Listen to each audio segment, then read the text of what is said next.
Welcome to Swagata's Way of Knowledge. Hello friends, welcome to my channel. Today I will explain heat according to the syllabus of the ICSE. One student from ICSE board, Rishabh Paswan, has requested me to explain the chapter heat in Hindi, but I will try to explain in Hindi and English in both language. So let's start the chapter heat. Okay. So at first we have to know what is the heat. What is heat? The energy that transfers from the one body to the another due to a temperature difference between them is called the heat. That means suppose we have the two different things or different object with different temperature. Suppose we have a glass of milk of hot milk, okay, and we have a bowl or something where we have kept here the cold water. So this is the hot milk and this is the cold water. So what will be happen? After some time we will see that the milk will be becoming cold and the water becoming little bit hot. So what is the reason behind it? Because there is a two different object, one is the hot milk, another is the cold water, and both have the different temperature, and one is the hot temperature, another is the cold temperature, and the energy transfer from the one body to another body. The energy is transferred from the one body to the another body. That means from hot milk to the cold water the energy is transferred, okay, and this is known as the heat. When the energy transfer from the one body to the another due to the temperature difference between them is called the heat. Always we know the heat is transformed from the high temperature to the low temperature. We have to know what will be happen. The always heat will transfer from the high temperature to the low temperature, okay. So that the heat is transfer from the high temperature to the low temperature, we can take some example of it. What are the examples? Suppose there is a ice cube. Ice cube temperature is the low temperature, so it is the cold, and when we touch on the ice cube, that means our hand is the high temperature. What is the high temperature? According to the ice cube, the hand is a little bit warmer, so we feel cold because here the heat will transfer from the hand to the ice cube.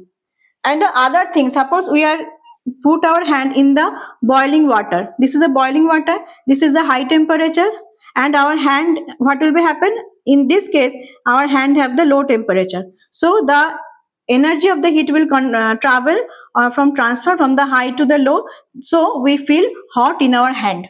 And if we touch the ice cube, we feel cold in our hand, because in this situation the temperature is carrying from the hand to the ice cube, and this situation where we have put our hand in the high temperature, from there to there the heat will transfer, so we are feeling hot in our hand.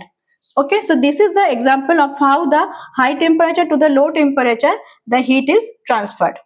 Now we have to know there are different things, that is different types of energy is converted into the different types of energy. Suppose when we are burning some candle, so in this situation the chemical energy is converted into the heat energy. When you burn a candle, what will be happen?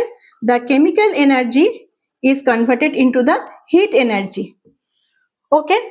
And when we give some, we make, we are making the warm up the some iron rod, what will be happen?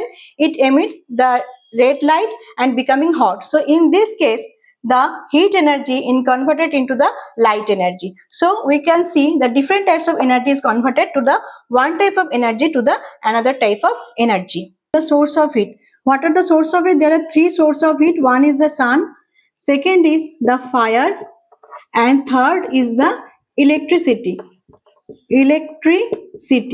So there are three types of source of heat. First is the sun, second is the fire, third is the electricity. So how we can get the heat from the sun? We know that all the living organism get the heat from the sun. And what will be happen? The pond from the any other water area, the water will evaporated by the heat of the sun. It will go to the upward direction, and from there they condensed, and after that we can get as it is come as a rain in the earth. So sun is the main source of the heat. Next is the fire. How we get the heat from the fire? We know in the ancient people use the two stones and they are rub the two stones each other and we get the fire, and this fire are used to making the food. So we know that from the fire we get the heat, and we are make this is helpful to preparation the food. And the electricity, how we get the heat from the electricity? We know the geyser. So when we switched on the geyser, what will be happen? We are providing the electricity and we are getting the hot water. That means from the electricity heat is provided. So there are three examples. From one is the sun, next is the fire, and third is the electricity. Now we are coming to the inflammable substances. What is the inflammable substances? The substances which can easily catch the fire are called the inflammable substance. That means LPG gas, synthetic fiber, wood. That means when we are using this type of thing, it can catch the fire easily. So this is known as the inflammable substances. Next coming is the non-flammable substances. What are the flammable substances? The substances which are fire resistant are called the non-flammable substances. That means water and sand. So what will happen? इधर क्या होता है, क्योंकि जब आग लग जाता है हम लोग क्या करते हैं, क्योंकि हम लोग पानी और सैंड से मतलब बालू से हम लोग क्या करते हैं ना, वो आग बुझाते हैं. Why? Because as it is the non-flammable substances. And the inflammable substance, what will be happen? So as the example of the inflammable substance is the synthetic fiber. So when you use any gas, we don't use any synthetic clothes. Okay. And always after cooking we have to main switch off the gas. So these are the precautions we have to take when we use some in the LPG gas cylinder, or we don't use any fire instrument using the synthetic clothes. Okay, so these are the basically the precaution we have to take. And if someone has catch the fire, so we have to put on the either sand or water on it, so we can easily stop the catch the fire, or so spreading the fire from any other object. Okay. Now we are coming to the temperature. What is temperature? The temperature of a body is a measure of the degree of hotness and coldness of that body. That means how we can measure the temperature of my body? That means my body is how much hot or cold. This measurement is measured by the temperature. So when we are suffering from fever, we use the thermometer, because we use the thermometer to measure the temperature of our body. So what are the unit of this? There are three units. One is the degree centigrade, one is the degree Fahrenheit, another is the Kelvin. There are SI unit is the Kelvin, and these three are the unit of the temperature. And temperature of the heat is Joule. Okay, heat of the temperature unit of the heat is Joule, and unit of the temperature will be degree centigrade, degree Fahrenheit, or SI unit it will be Kelvin. So in this there are some maths are coming. We have to convert from the one temperature to the another temperature. So let us explain the how we can convert from the one temperature to the another temperature. Important is the lower fixed point and the upper fixed point. What is the lower fixed point? When we are using some thermometer and we are using the liquid of the thermometer, we have to mention the lower fixed point and the upper fixed point. What is it? Now, lower fixed point is the temperature of pure melting ice. That means in this temperature, pure ice will start for melting, and normal atmospheric pressure. This is very important. This normal atmospheric pressure, we have to mention this word, because in this atmospheric pressure, the pure ice in which temperature will start melting is known as the lower fixed point. The it is equal to the 0 degree.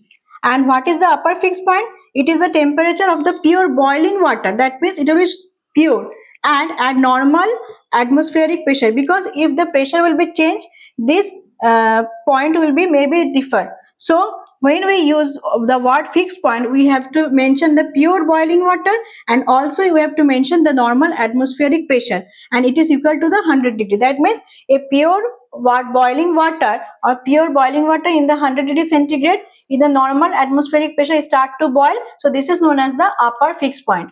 This is the centigrade temperature. and when we will plus 270K, it will be the Kelvin temperature. Similarly, this is the 100 and we have to cross 270K, it will be the boiling point of the Kelvin, that is the 373 Kelvin. Whatever the temperature is the centigrade scale, if we add 273, we are getting the value of the Kelvin scale. Now we can get the relation between the centigrade, Fahrenheit and the Kelvin scale. So let's see what are the relations between the centigrade, Kelvin and the Fahrenheit scale. So this is the relation between the centigrade, Fahrenheit and the Kelvin scale. C by 100, F minus 32 by 180, K minus 273 by 100. If we have to find out what is the relation between the centigrade and the Fahrenheit, we have to write C by 100 equal to F minus 32 by 180. So from this what we can get? We can get C by 5 F minus 32 by 9. If we cut with this, we are getting this value. Okay.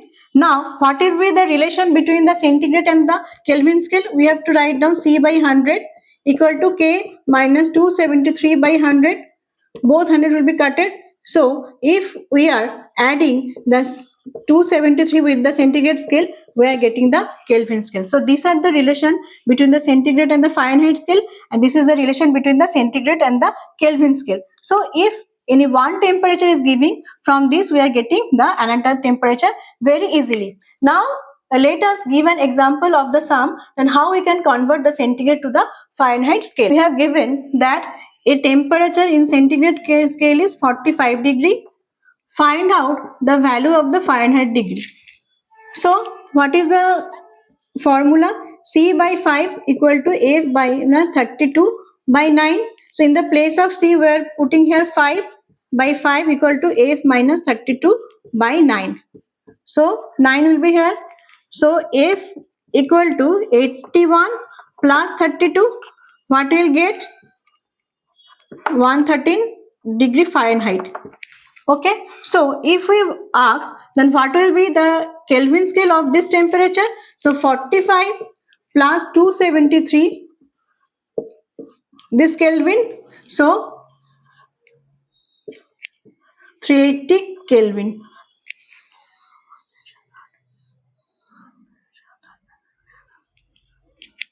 Okay, so this way we are finding out from the centigrade to the Fahrenheit conversion and the Kelvin scale, the temperature of the Kelvin scale. So now we were thinking if any sums will come or from this chapter, you can easily find out the value of the centigrade or Fahrenheit or Kelvin, whatever asks in the question. Now I will explain the effects of heat. What are the effects of heat? One is change in temperature, change in size and volume, change in state, chemical changes and physical changes. So at first we have to learn change in temperature. What will be happen? When we give some heat to a particular object, its temperature will be increased. When we take out the heat from that object, the temperature will be decreased. So how we can understand? Suppose we have taken one vessel and put some water inside it, and we also put some thermometer in the water and give the heat to the water. After some time, what we can see? We can see that the water start to boil and the temperature of the thermometer is getting increased. So this is the example that when we give some heat to a particular object, the temperature will be increased, and when we decrease the heat of that object, also the temperature will be decreased. Next is the change in the size and the volume. When we give some heat to a particular object, its size will be changes. That means when the heat will be increased, the size can be changed, or also it will happen when we decrease the heat, also its size and volume will be changed. So give an example. Suppose we can see in the railway track there is a gap between the two tracks. Why we are giving some gap between this? Because when this is the summer season, the atmosphere will be becoming hot. So for this reason, so the railway track is made up of iron. So what will be happen? The log of the railway track will be increased, and what will be happen if we don't keep some gap, then it will be there will be case of there will be probability of the accident. So avoid the accident, we will give some space between the two railway tracks. Next is coming the change in state. What will be happen? The state of the object will change when we give some heat. Suppose there is a solid object and we are giving some heat, it will be converted into the liquid object, and again there is a liquid object, we are giving the heat, again it will be converted into the gas. Now if we take out the heat from the gas, it will be converted into the liquid. If we taking out the heat from the liquid, we get the solid object. So from the one state to the another state, we are getting from the increase or from the giving the heat or taking out the heat. So this is the known as a change of the state. This part we will explain elaborately in the next part of this video. Next is a chemical change. What will be happen? In suppose in any object we will give the heat, its chemical property will be changed. How? Give an example. Suppose I am taking one paper and we give some heat, it will be burned. After that what we will get? We will get ash and the carbon. So from this we cannot get the paper. So it is chemical changes. Next is the physical changes. What take an example of it? Physical change, what will be happen? Suppose we are giving heat to a particular object, the change of the physical state will be happen. Suppose a blacksmith is going to prepare a knife. What he will do? He will take a rod iron, then he gives some heat, and after giving the pressure, it will say shapes will be changed. That means from the raw iron rod we are getting the knife. So this is the physical changes. Okay. So these are the effects of the heat. One is the change in temperature, change in size, change in state, chemical changes, and the physical changes. Up to this we have learned in the part 1 of the heat. Rest of the part of the heat I will explain in the part 2 of this video. So until then you will revise it, and if any doubt you will definitely ask on query me, and you take care. Bye. Thanks for watching. Don't forget to like, share and subscribe.